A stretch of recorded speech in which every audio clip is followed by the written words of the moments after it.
गाड़ केहू मार सकेला नहीं। तहरा मेहरारू के तो लमडंड केहू खींच सकेला। तोबा थारा मूड खराब कर दिया। तो का हाल बा भाई लोग, हम आशा करत तनी कि वो लोग ठीक होके। गाना आइल बा घट न जाई देला से ना, हमनी के देखल जाओ लिखे वाला और गावे वाला के मेहरारू के देला से घटत तक ना।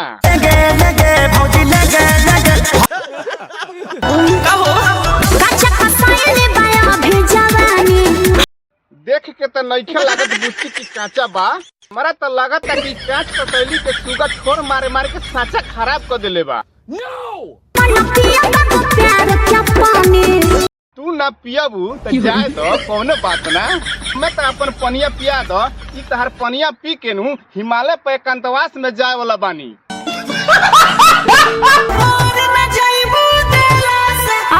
क्या बोला तूने?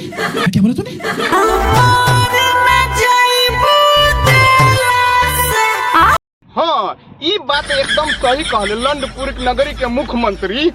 तो काहे से कि देहला से घटेला ना, पर दे दे काहे से कि हमरो जिंदगी एले पहाड़ ध के बीतता।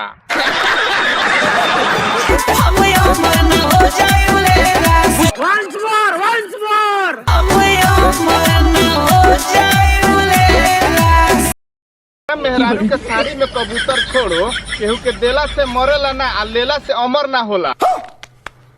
बोला तो एकर मतलब का सबके बांटत रहो, तो एकरा में आ कोठा वाली में का अंतर रह जाई। बात तो सही है। सुना बोला अब इतना समझदार बारे तो जो अपना घरे आ कह के ये बतिया तनी अप्लाई करता।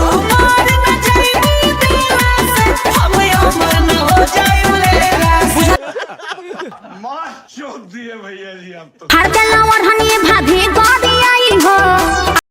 अभी तक खाली ओढ़निया पर ले बा, जब रोड के हाईवे बना दी तब न बुझाई।